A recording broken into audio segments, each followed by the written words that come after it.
All right. So with this week, talked about tools. So I know I pointed out the obvious one of scriptures being a tool that we all use, which is true. We all use our scriptures and to teach and to study and help us and everything else. Yeah. And kind of going along with scriptures, it's not a tool that everybody has, but I feel like journals are pretty big ones for a lot of LDS people. Yeah, it's true. With everyone, because we're all encouraged to journal. Yeah. To write things down and to help the generations to come. Yeah.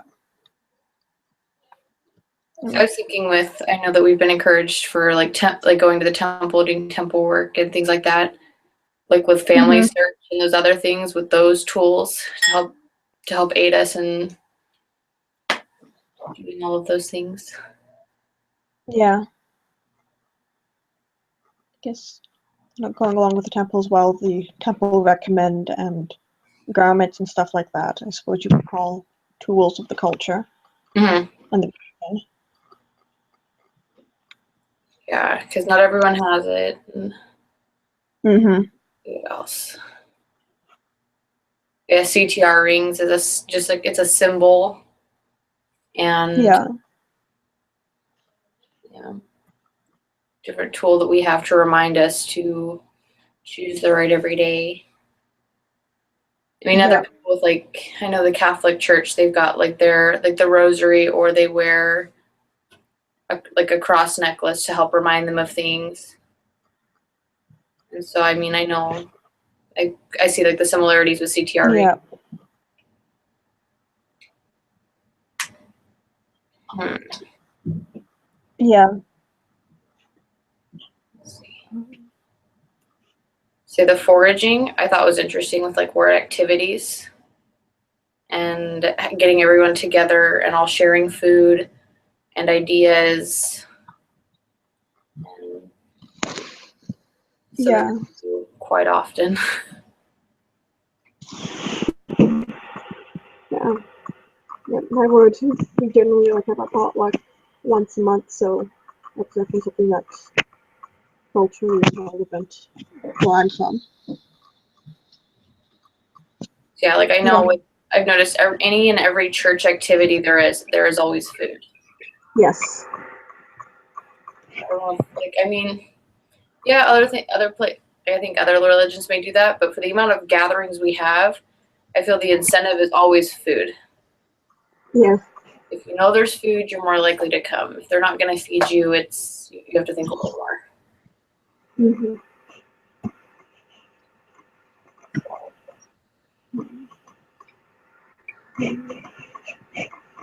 Yeah, about redistributing wealth. I thought that was material and wealth. I thought with the church welfare system, to help those out in need, and how with everyone who gives their fast offerings, it goes to help those in the ward who are in need of different things. And so, just taking from those who have, well, not taking, but from those who have some who donate, goes to those who need at that time, just to help out.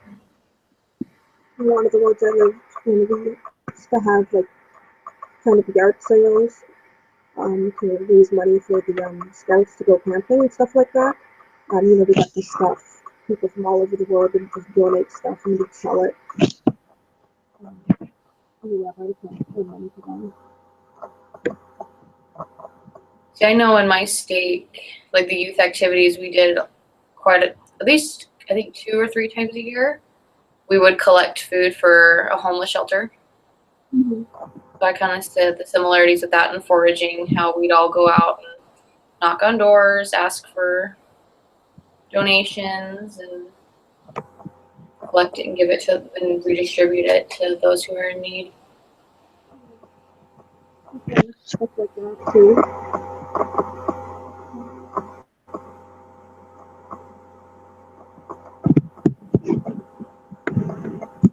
Yeah, it's something I thought was different. It was interesting when they mentioned about like with missions, how because I know at one point it was if you went foreign, you always paid more for the cost of admission, and now they've leveled. I know it's in the past few years they leveled the pay for it, like the cost for it. So now everybody pays the 10,000, and I mean the stateside missions don't necessarily need that, but it helps with those who are going foreign.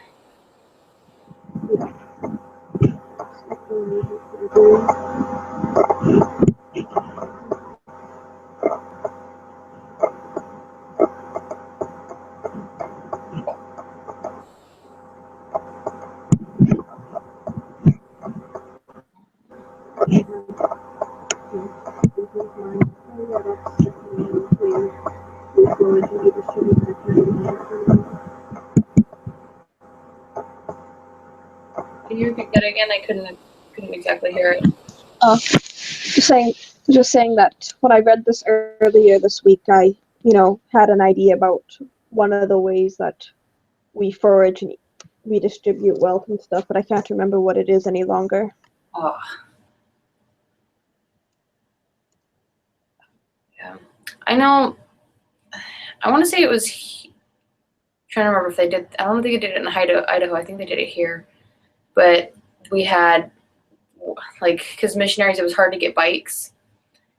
And so they took donations of bikes from ward members so that missionaries could made sure they had bikes.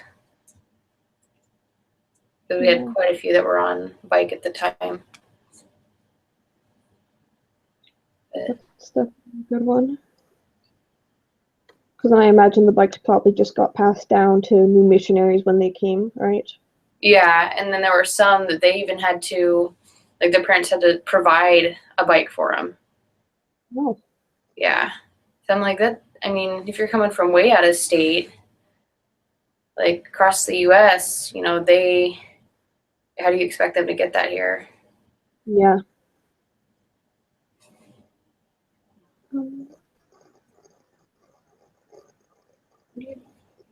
Sorry, my dog walked in and he's like walking behind me. I don't know how that goes.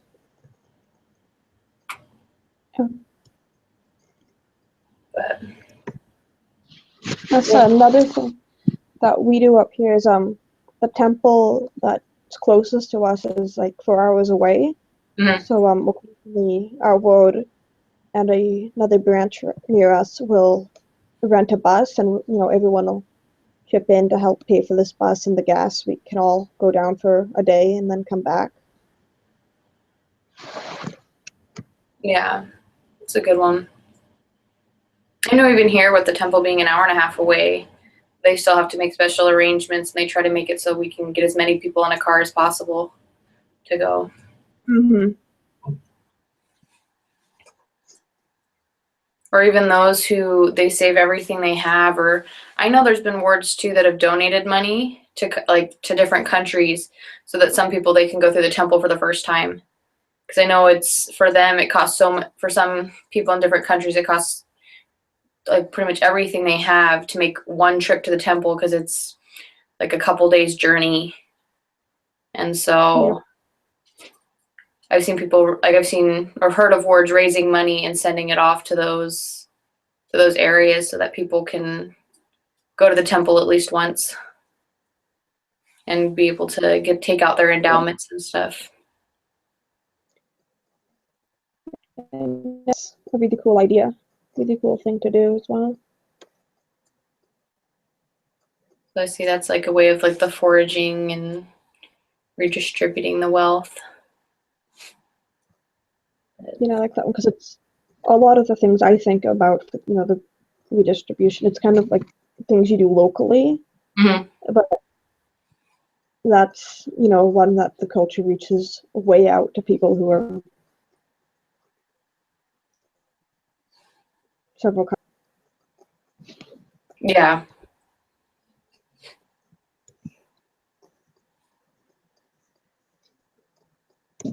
Those are the ones that I could think of. Are there any other ones that you? Not right now. Okay. Okay, that's about all I had that I was thinking of.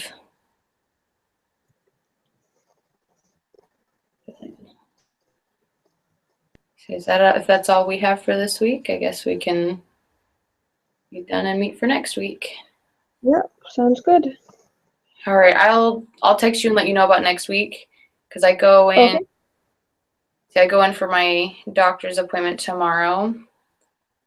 For doctor's appointment because I'm 37 weeks pregnant. So anywhere between now and the next few weeks, I should be having my baby. So That's exciting. yeah. So if we don't end up having a meeting, I mean, I'm gonna let him know. So like I'll emailing him this Mhm. to let him know that it could be any time now. And if I don't get stuff done, that's why. So yes. So I'm like, hopefully he'll understand all of that, which will be good. But I Yeah. will text you and let you know for next week, and if we may have to just meet earlier in the week than later, rather than later. So Okay. yeah, I'll text you and we can figure it out. All Okay. right. All right. So I will talk to you later. Yep. All right. Have a Bye. good day. Bye.